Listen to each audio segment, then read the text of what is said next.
I started dancing. I was, as long as I can remember, I would like my grandparents. I grew up with my grandparents. There was a lot of music around the place because of my aunts. They would listen to Michael Jackson a lot, Janet Jackson, um, Madonna. So the music was always part of my childhood, and I remember digging into crates because we have a vinyl at that time. So like they would buy records, and I would remember like playing Michael Jackson and Madonna early in the morning and just listening to the music. And at that time, they love watching MTVs. So I grew up kind of like just being around it, watching Madonna's concert in Japan. As I think I was 5 years old, when 5 or 7, I'm not sure, but like it just blew my mind away. So whenever there's music, I would always just be dancing, you know. So I guess my earliest recollection would be 4 years old, 5 years old. And it just came naturally. Yes, it came naturally, and it's also because it was the environment that I was in, you know. Listening to it. It just makes you, you know, like get into it because that's what you hear every day. That's what you kind of like grew up into. And then you would see them, because I think there were 16, 15 at that time, and we have like aunts from the US that would send VHS tapes. No, actually it was Betamax at that time. And they would send like MTVs. They would send concerts of Madonna, concert of Michael Jackson, and I would watch them with my aunt. So I was just amazed, and I remember watching Thriller for the very first time. It was kind of like an eye-opening for me, and I would watch movies like Flashdance, Dirty Dancing, Break-In at that time, because they would always rent out movies. So I just, yeah, it was natural for me. It was always like when there's music, my grandparents would tell me to dance in the parties. But you didn't know you would think it was just No, I loved it. I just loved it. I mean, and then my very first ballet lesson was at 5 years old, and I remember really excited to go, you know, to my class. And the first thing I did was do a stare down with my teacher the first day of class, because because like he was gay, so he was flaming gay, and he was like, "You're late," and he was obviously just joking at me, and I was just like, stood up and then just looked at him from head to toe, and I was like just looking at it, and my teacher goes, "I can't handle you." And then I know it was always something that excites me. It's something that just makes me want to get up and go to, you know, class. So at 5 years old was my first baby ballet. So every day I remember until now I'm excited to go to that class. And yeah, and everything else was just, you know, music would always get me to dance anywhere. And that followed through high school, so you danced Yeah. in high school as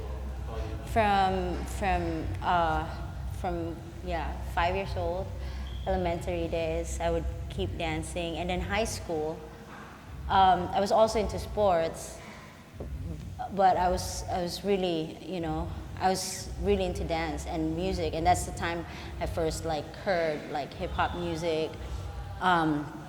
So I don't know what it is, you know. I that time I was, I think, 11, 12, 13, 14, 15, 16. I didn't know what it was at that time, but I just liked the beat, you know. So I always danced to it. And then we would form like a little group in my friends and I. We would form and we would dance in the programs, and I would always choreograph the dances. So it was funny, but it, you know, at that time you just didn't think of it as anything. You know, you just kind of dance. You just kind of love everything about it. Yeah, it just went from, yeah, when I was 5 through elementary days, high school. I also took gymnastics. That's and then, but I never took it seriously. But dance was always part of it until when I was in college. I was more into sport when I was in high school, and then when I was in college, I was torn between pursuing sports and dance, because I was very competitive back in high school. So I would do table tennis,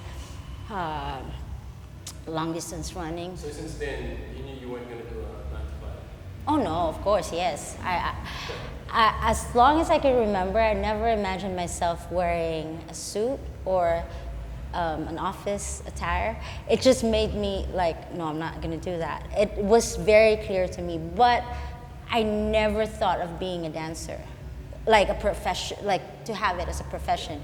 I knew that I wanted to do things that I want, but not like, oh, I want to be a dancer, you know, something like that. I never knew that, oh, I want to be an artist. It was something like, I just know at that time I'm not going to go and do a 9 to 5. I just knew it. I was like, no, I'm not going to wear that. So the things that I loved most was fashion, sports, music, and anything about art. And sometimes, yeah, science, I like them. But I was never the 9 to 5. Yeah. So at an early age, you already knew yourself as an artist? Yeah. Because I love drawing. I draw. I like just tinkering with fabrics, because I also grew up with my grandmother having her own seamstress. So I'd always stay and sit beside the seamstress, and would always get all like the pieces of the fabrics together, and I would sew my own clothes for my Barbie dolls and paper dolls. That's what I love doing. It just excites me. And sometimes whenever me and my cousins would have time, we would go and rummage around my grandparents and my aunt's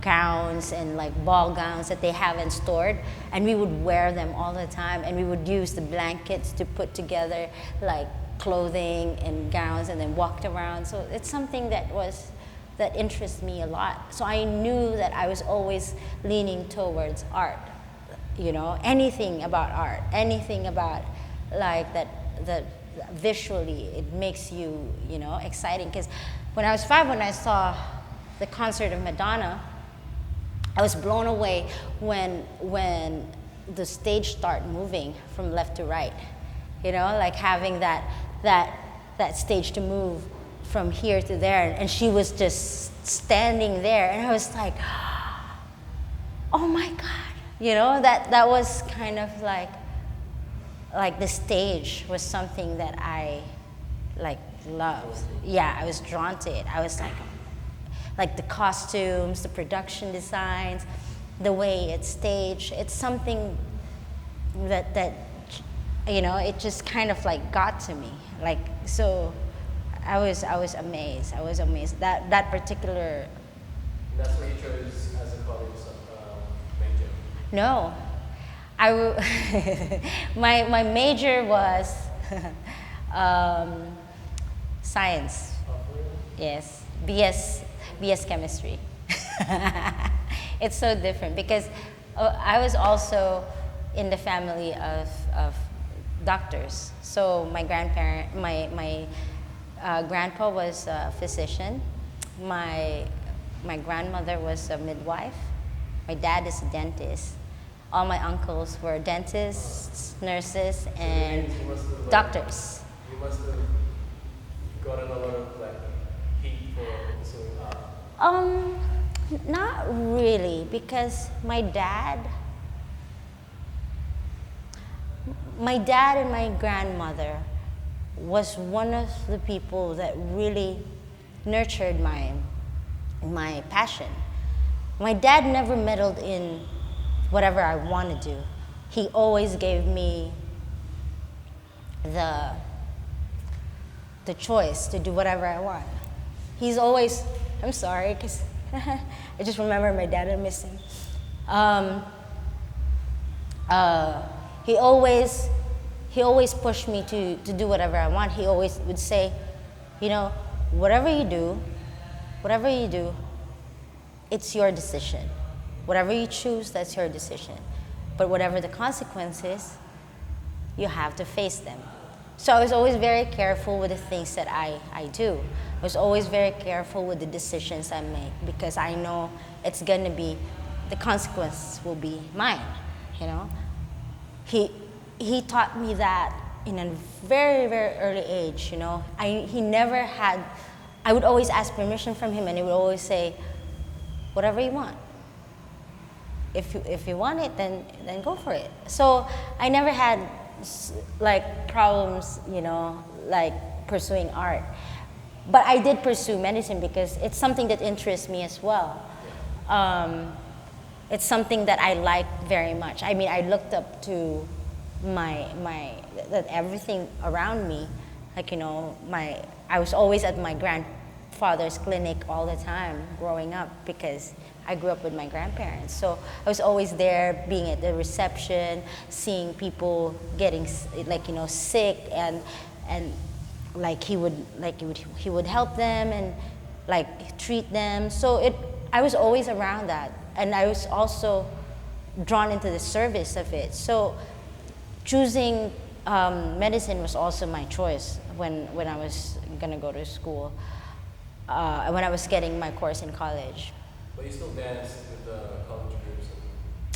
That's when I started really taking dance seriously, when I went to college, because when I was in high school, I was mostly in sports, but then when I went to college, I was thinking, should I pursue sports or should I get more serious with dance? Because I know I could do them both. But the thing is, I also knew that if I want to do something, I have to focus one. That's why I never focused so much dancing when I was in high school, because I was focused in sports. I was doing gymnastics, doing so many different things at the same time, and that was already eating up so much. So I was dancing on the side. But this time around, I want to do sports, but I want to do dance, but I want to give more of my time to dance. So I picked dance, and that's where everything got deep for me. I took jazz, and LSDT, and everything. I think when I started doing it, everything just made sense. Like, you know, getting to know more of your body, getting to know more of who you are as an artist. And I was drawn to it more. I was spending more time dancing than studying. And you know, when you take chemistry, you have to study all the time, but I was away most of the time practicing until 10 p.m., 11, and then by the time you wake up, that's the first thing that you would think about is like, oh, go to dance class and do it over again. But then, yeah, so that's where I really got at 16, that's where I got my first formal training in jazz. So, yeah, I was learning everything that I can from, just kidding, sorry. So, yeah, I was learning everything when I was in college already. Doing the pirouettes, doing, like, just getting to know my body. I had some of the best teachers as well. I had Wilson Ong, I had Para of Power Dance and Lions Dance Company. They were one of the first people. Oh, and my first I never remember all of my my my teachers, my academic teachers. I remember all my teachers' name in dance. So my first dance teacher was Imbang. And then my first folk dance teacher uh, in high school was Miss Vida. And then my teacher in jazz, one was Wilson Ong. And then para, Isidro. So those were my first. And then I had other teachers coming in the later years of my life, like Nancy Crow, Charles Thompson, Christine Blando, so forth. So there's so many, like, yeah, like that's how I knew that I was really into that, because 16. I was 16 when I was, and then at 16, I think everything was just thrown at me instantly. You know, it wasn't something that I was looking for, but it was something that was just thrown at me. At 16, I started dancing jazz, and then, like, sometimes my teachers would ask me to dance for their companies. So it like, just dance kind of like really found me. You know, I found dance, but it kind of more found me in a way, because it wasn't something like, oh, I want to be a dancer and I want to be this and that, you know? It wasn't like that. It was more of like, oh, I'm getting you to dance for this. So I was learning in the process everything about it, the professional side of it at 16, and at the same time learning the technique, the skill level that it takes, you know, to become a dancer. So, and then, yeah, that's when everything just happened. Like, I remember also, I think 1996, yes.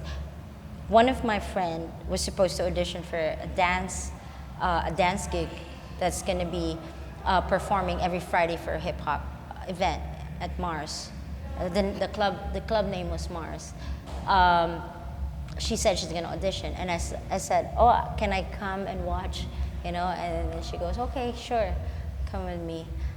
So we went on a Friday night, and I remember she went there and auditioned, and I was on the floor just dancing, you know, because they were playing hip hop. So I was dancing, I was just dancing on my own.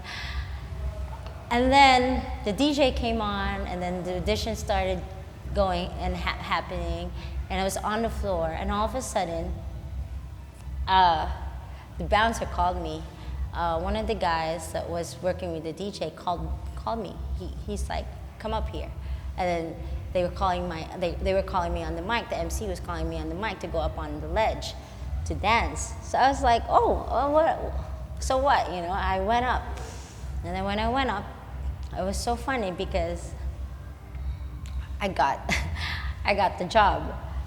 I didn't audition, but I got the job instead of my friend. So that's how it went 360 for me, you know? From just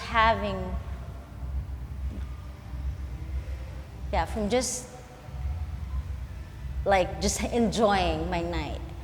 All of a sudden, this DJ, his name is Steve Mills, he picked me to be one of his dancers for the Vibe Fridays in Mars. The next day they called us in, they said, oh, you know, we're gonna be getting you guys sponsors, we're gonna dress you up, you guys are gonna be untouchables in the scene, you know, you're gonna be the captains of the dance floor, you know. The DJs are the gods and the dancers are gonna be there, like, you have to hype up the crowd. So this was in 1996.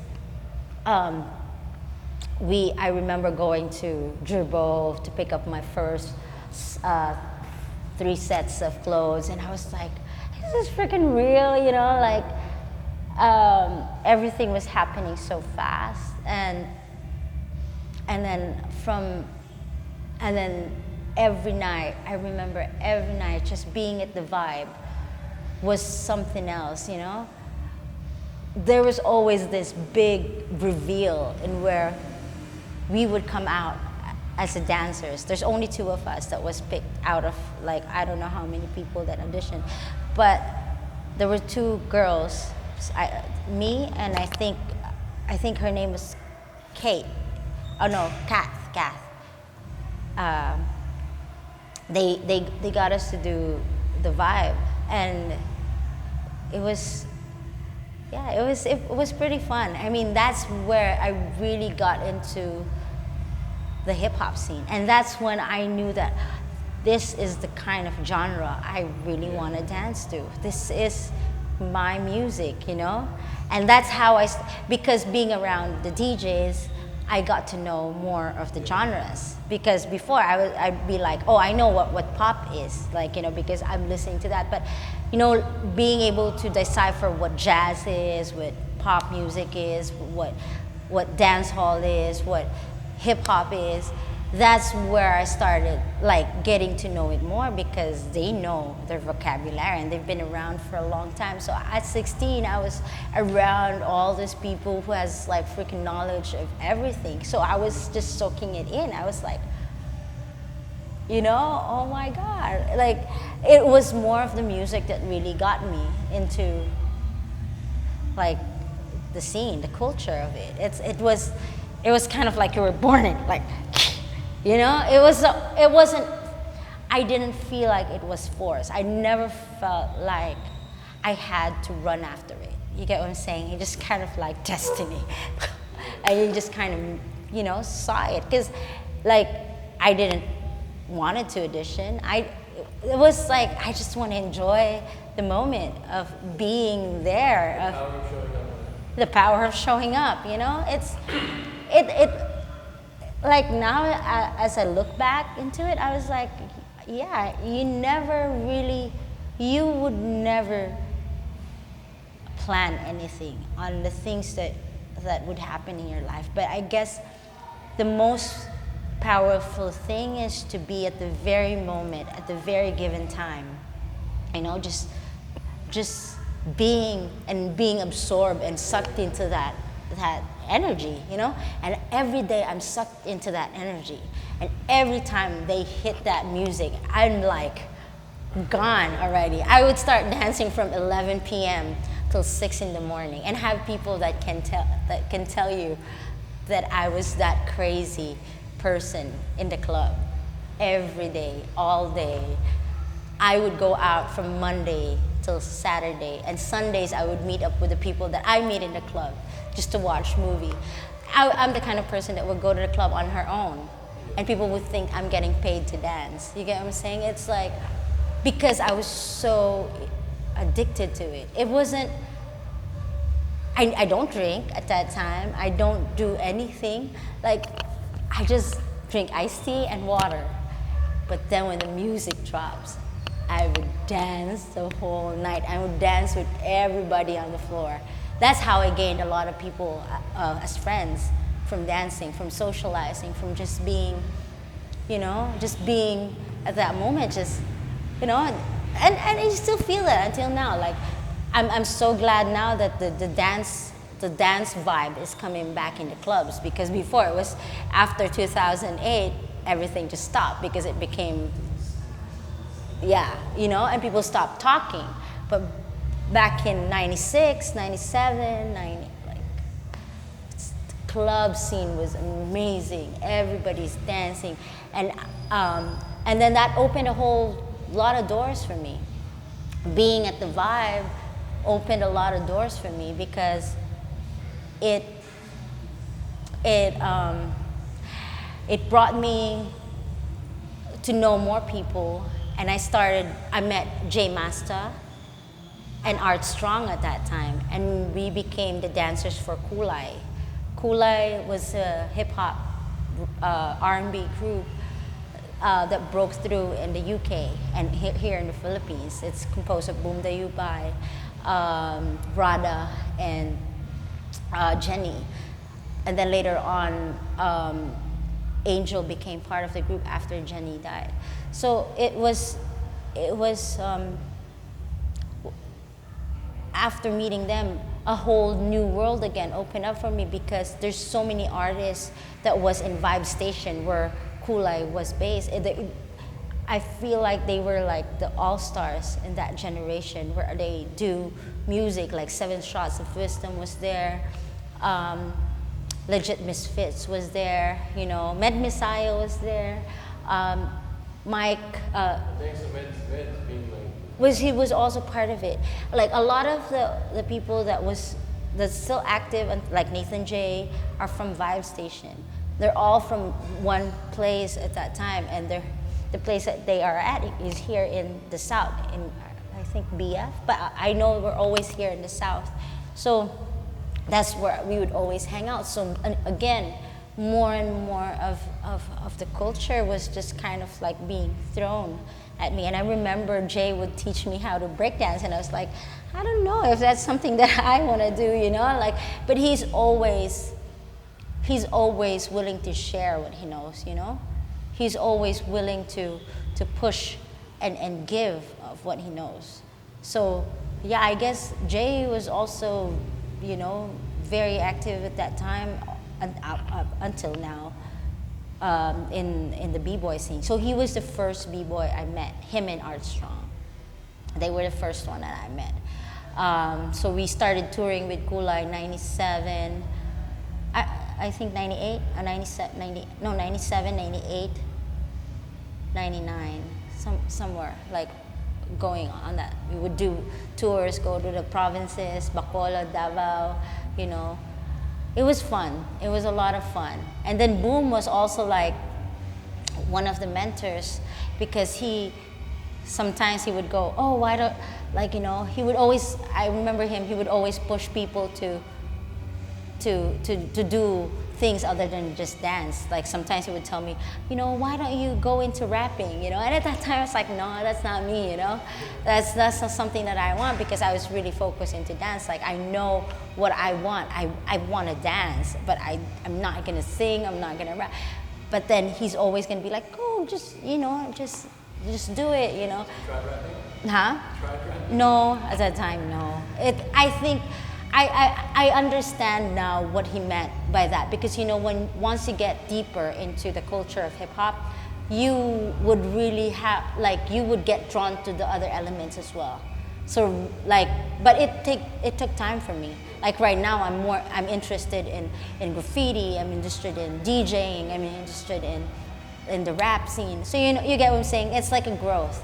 Like the more you get deeper into the scene, the more that you get deeper into the culture, the more that it opens up things for you. Because you know, like you're perfecting the culture, you're perfecting the craft. So I understand what he meant by that time, because I was only 17 at that time. So of course I was like a baby when it comes to like, what do I know about the culture at that time? I know not. Huh? You were Kai Kai's age. Yeah, I was Kai Kai. So I don't know anything about that. What I knew was, I know I want to dance, but I wasn't deep into the culture like that. I was learning the culture during that time, because it was surrounding me, you know? Everybody around me was about it. You get what I'm saying? The music was about it, the DJs, they were doing production as well. They were doing like video production. So everything was just, I see that all the time around me. So it's like, you know, like, yeah, I felt like I'm Kai Kai, like surrounded by like these people that are into the culture, and Cali, like, you get what I'm saying? So experience, I experienced it. Like I've experienced a lot, and I'm thankful that I showed up that night, you know? I'm thankful that I went there. And then, yeah, from there, that's where I met some of the all-stars in 2001. Ken Johns and Sheena was the first one I met in the club. Of course, I was dancing, and then Ken was dancing, and then I started dancing, and at the same time, I met them separately in the club. I think I met Sheena first in the club. No, I'm not sure if it was Ken or Sheena that I first met. But yeah, I remember that the first conversation we had was dance, you know?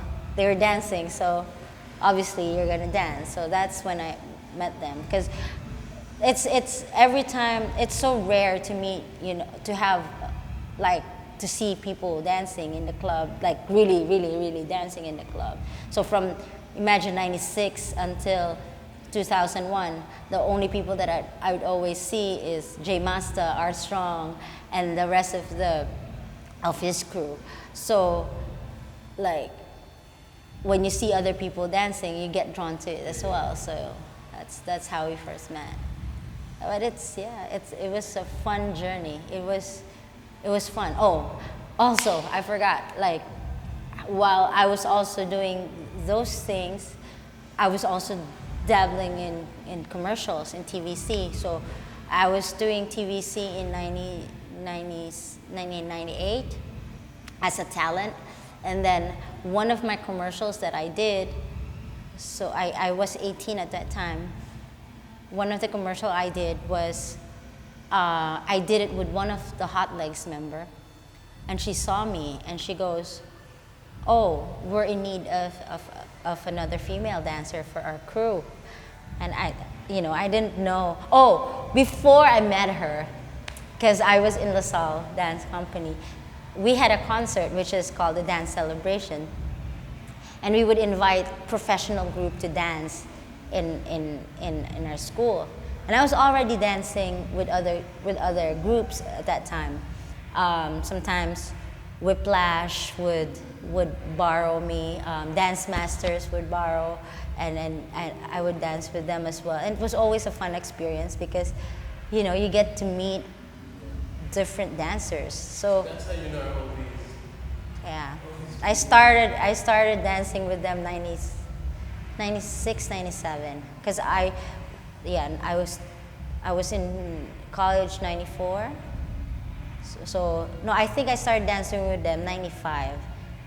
Like they borrowed me 94. But then in 1999, I think this was in 1999. But I saw Hot Legs the very first time in 1998, and they performed in our school. And I remember they danced Alanis Morissette song. And when they were performing, they were all dressed in black. And then as soon as the music comes in, I want you to know that I'm happy for you. That's Alanis song. And then all of a sudden they took all of their clothes off, and then they were just wearing freaking dance panties and net stockings and high heels, boots. And I was like, oh my God, I want to dance like that. I was like that. So I was kind of like, I don't know if the universe was really listening to me, because when I did the commercial in 99, I met Aisel Gallardo, and then she goes, oh, we need a dancer. And I was like, oh, really? Okay. And then I was staying at the dorm at that time, and I remember it was so hard to get through our dorm phone because there's like 20 girls living in the dorm. Everybody's using the phone. And then one time, the helper said, I got a phone call. And I was like, yeah, who is it? And then when I went down, she goes, I don't know who it is. And then when I started talking on the other line, she goes, hi, this is Christine Blando. And Christine Blando was the Christine Blando, I don't know if you know her, but she's like, they call her the Flash. She is one of the iconic dancers here in the Philippines, like in jazz. Like everybody knows her as one of the best dancers. She was on the other line. She was the artistic director of Hot Legs at that time. And she goes, I was wondering if you're free, to do rehearsals, I don't know, tomorrow or what. And I was like, I just didn't know what to say, because I kind of felt like it was too much if I say yes, because she never really saw me dance. And it was like somebody just referred me. And I kind of like, I don't want to ruin expectations, So I was like, I think I think I'm not ready to do that. I was like, but I have this other friend that can, that can do better than me because she's my senior and she's the president of my dance crew. So I think she's better than me. So you better call her. And I told her like to call the number instead and get my friend. So I was like, but because I just didn't want, I just didn't want to do it, to do it without her seeing me. It was too much. It was too much for me. It was like, because I know how good they were when I first saw them, and I don't want them to get disappointed. You get what I'm saying? So because she was asking me to dance for the next show that they're gonna be doing, so I was like, I don't think I could, I could do it. But because, and then the next episode of the show that they were doing, I watched it and I was like, oh my God, I don't know if I can do what they're doing, because it's too much. I mean, professionally speaking, they're really, really good. So and then I got another phone call, and I said like, oh, I don't know if I could do it again. I really don't know. And then the third phone call that I got, and I always believe in threes, when it knocks on your door 3 times, then maybe it's for you. So she said, we have an audition, and the audition was a perfect word for me, because when she said audition, it gave me more courage to go for it, because at least in audition, if I suck, then I get cut, right? So I don't have to pretend, or I don't have to say that oh, I can do it. At least they know what they're getting. So that time I asked my friend to come with me. I'm like, let's go, come with me, and maybe we could audition for this.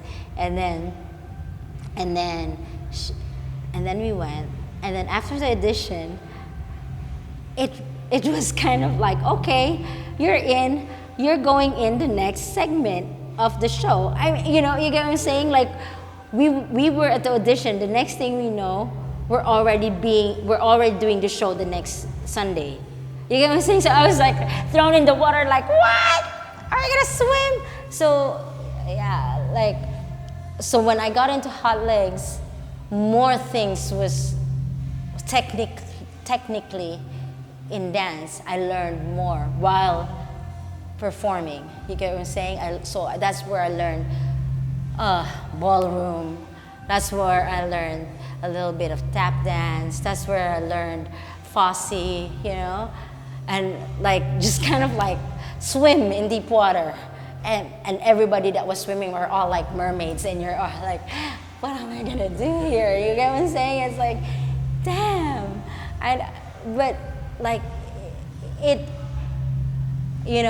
I learned so much. I learned so much that's the first time with me really doing taping on TV, being patient and just really waiting and waiting. When you're a dancer back in the 90s, there's a lot of waiting. There's a lot of wait. There's a lot of the process of doing the choreography, the dance, and especially with Charles. I remember him. He was so meticulous with details. Every detail counts. After he would finish 4/8 of his choreography, he would come back and then he'd go, I'll change that part.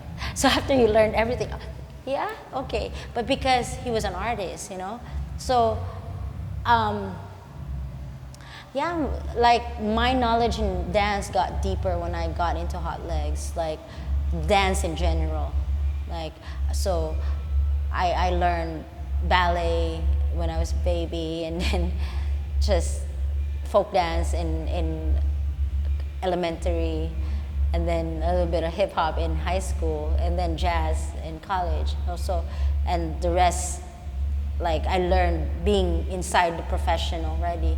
So it was too much. Like I was taught to learn without spoon feeding. You get what I'm saying? To learn with my eyes, to learn what the next person is doing. You get what I'm saying? And Christine, I really admire her way of taking care of people and as well as teaching people, because she'd always say, you know, you can't just, you know, miss like all of like the dance. Just you know, go for it. Like I saw their dedication in the craft. Like everybody in the batch that I had with Hot Legs, the dedication in the craft was really in this level, you know. So I was seeing all that firsthand. So that's what I grew up into. Like, and when they get mad at you, they get mad at you for the good reason, because you're really being stupid, not learning how to dance, you know. Like, you have eyes. Like, if you say you're a dancer, then you have to really, you know, learn the craft, and you can't be lazy. And I appreciate that they weren't, you know, they weren't spoon feeding me. They did not tell me step by step by step by step to do it. So my method of teaching is the way the old school did it, you know? Like I would say, do it on the left side and then figure it out. If I already taught you the right side, and if I tell you do the left side, then figure it out. How do you do it? Because that's how we learned. That's how, you know, it was a lot of hard work. And sometimes when you did not get the cut, you get cut. You get cut. No explanation. And then you're not gonna be there like sulking, like, oh, I did not. You have to think, what did I do that made me, you know, be demoted in this way? Because obviously there's a reason why you're not dancing. It was never personal. It was never personal because they were teaching you to really become a dancer, you know? And if you're gonna become a dancer, you have to have longevity in this craft, you know? Dance is not just something that you go, you know, they don't look at it as like, oh, racket lang yan, pwede na yan. They don't do that. It's always quality, you know, over quantity. So those are the things that I learned, especially with my teacher Para as well. Oh my goodness, when it comes to technique, she broke me down like real good. Like I would be crying my eyes out, trying to figure out what's wrong. But she's just gotta go, you have no emotions, you know, like, and you're like, you know, but you can't take it personal because they are your teachers. They were my teachers, and I'm really thankful for the years that I learned from them, because man, they were really good teachers. Because if they weren't, I don't think, alis na kayo? Wag muna kayo umalis. I-interviewin muna kayo ni Stephen bago kayo umalis. Mga 5 minutes. Baba muna kayo. Bago kayo. If it wasn't for them, then was this, I don't know. Like I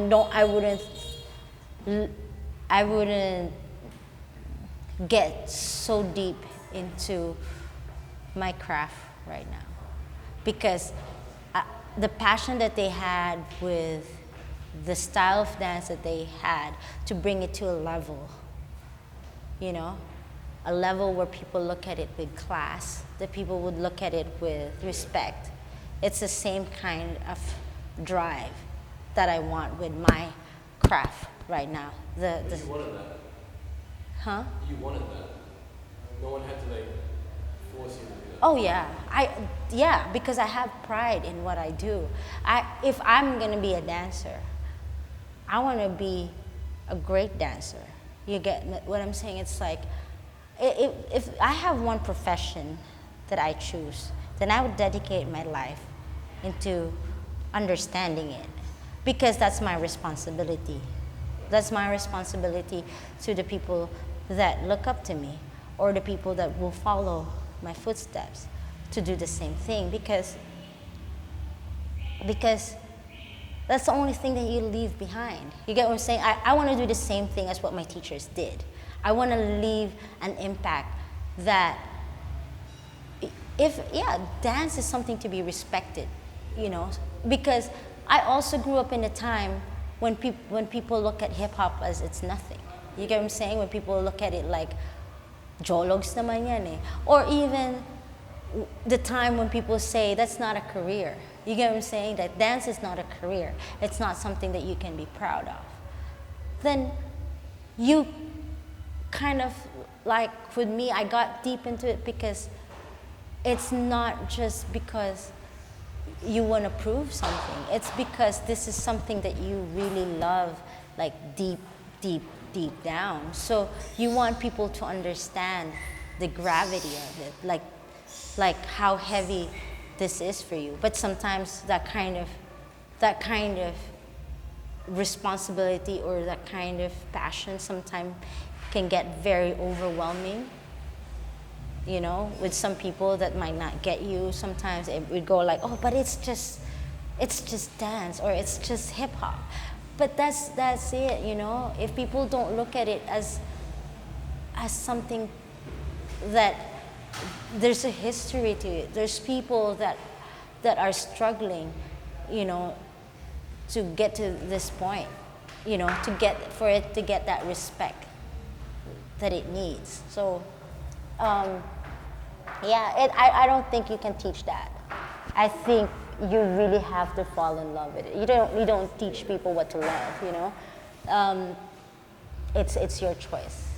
It's your choice. And it's always gonna be time. Time can tell you how deep you can get into something, I wasn't always this deep with dance. It took me 27 years to figure it out. You get what I'm saying? Like, I really, the turning point was really when at 27, I was at the peak of my career. I was getting like offers left and right of dance, but I kind of felt empty inside. And that's the turning point. That's where I got deep into it. I was like, am I really gonna dance for the rest of my life? Is this really my profession? Then the question was, if this is gonna be my profession, then what kind of dancer would I wanna be? You get what I'm saying? It's like, not the style, not anything, but how far can I take my dance? Or what purpose do I have? Like what significance do I have to the society that I live in? Like, am I just gonna get my next paycheck and then, shop and then sleep and then do the same thing again the next day? And I was really making it at that time. This was year 2000, 2002 to 2004. I was already on that verge that my career was already high up there as dance and as also a stylist. I was also getting into the styling scene for commercials, but it kind of felt empty. You get what I'm saying? No matter how many times you shop, no matter how much you dress up, it just didn't feel close to what your heart is looking for. There was something that was kind of like, like this to me. So that's when I started praying, and I said, God, if I'm gonna dance, if dance is what you're giving me, I want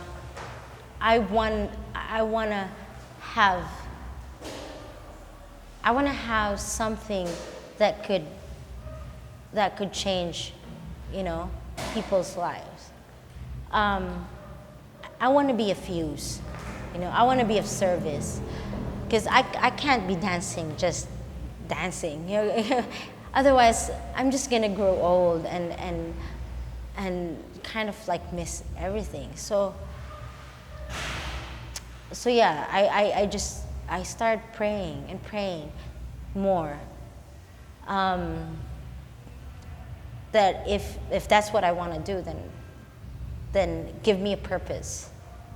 So late 2004, I was in this event,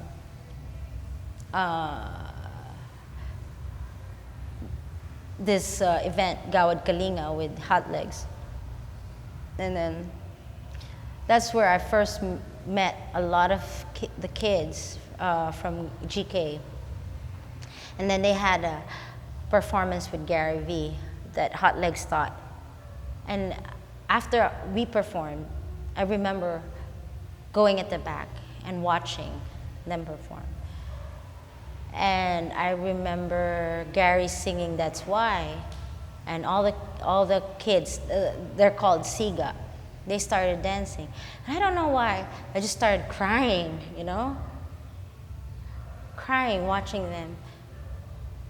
And at that moment, I had this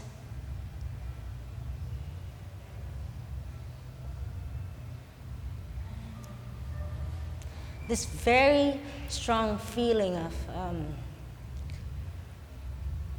of trying to reach out, like it was kind of like, you know, like you're hearing all that, like kind of like voice inside, like, you know, what are you gonna do with dance? That day it kind of got so loud, you know, you get what I'm saying? It's like, and that's when I knew that I really wanted to help, but I didn't know how. And my question was, I was just a dancer. You get what I'm saying? It's like, how? So you want to go give clothes? I remember asking my friends, you know, I wanna, let's go out and give our old clothes to street children or the people from GK. But it was just never enough. It was kind of like, then after that, then what, you know? What happens after you give all the clothes? Then what happens? So the praying got more and more constant, you know? I was more and more praying about it, that I really want to know my purpose.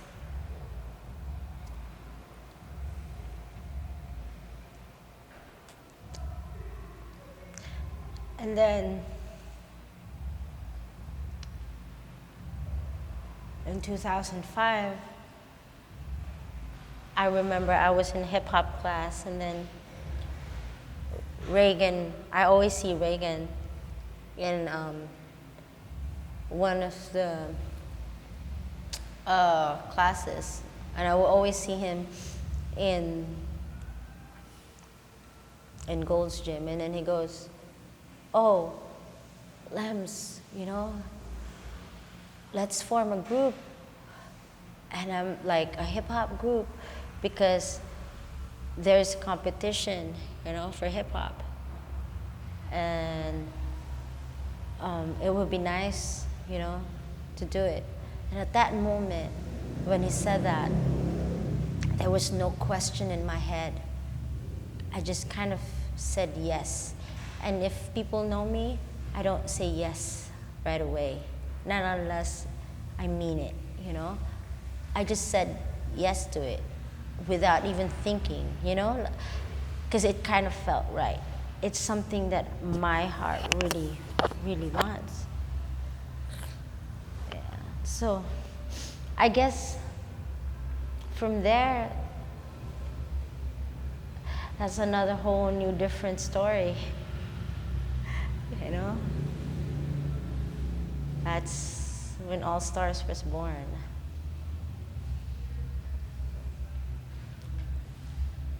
Yeah.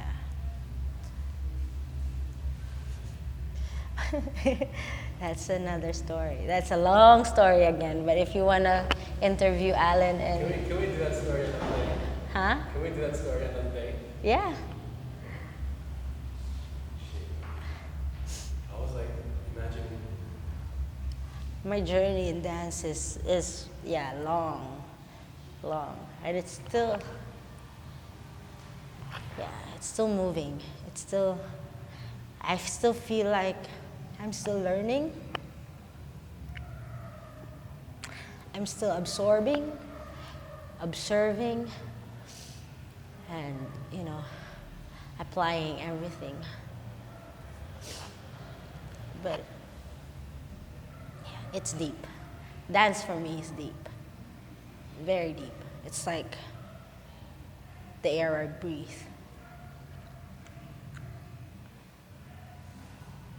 And with the street styles, I yeah, whatever, whatever, whatever purpose or whatever reason, the why we started it will always remain with me. The magic that I felt. That's what I hold on to. That's what I only want to remember. Because for me, that was real. It just changes everything, how I see things, And my faith got stronger because of that.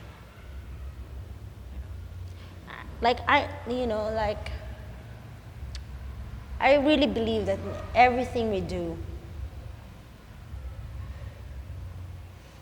there's always a purpose why you're here, And for me, dance is what it is. And dance is something that's my weapon, Choose your weapon. To bring something good. But sometimes it's hard.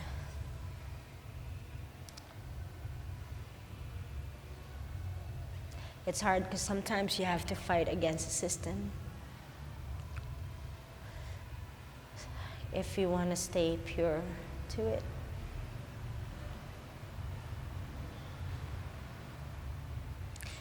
It's hard to make people believe that it can happen unless it's done.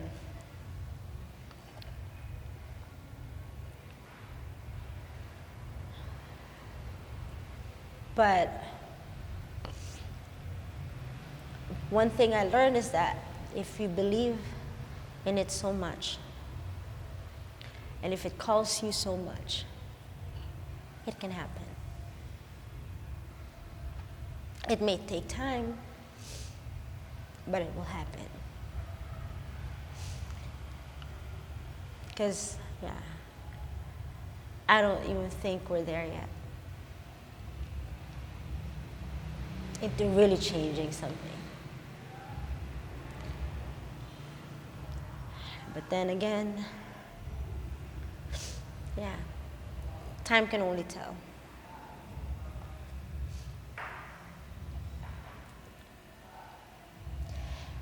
It's that energy that you want to transfer. Not really, it's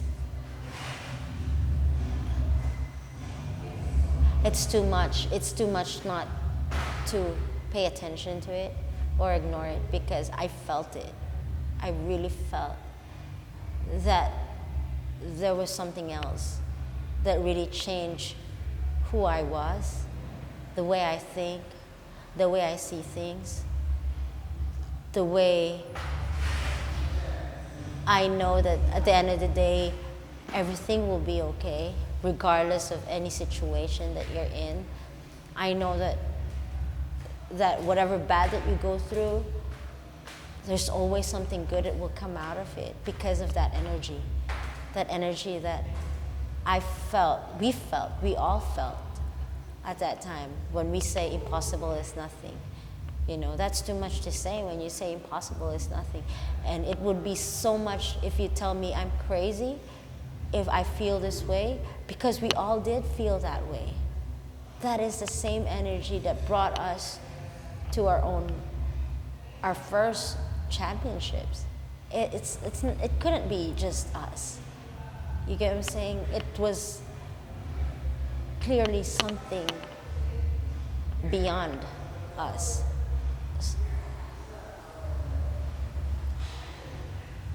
So yeah, catch it in another story.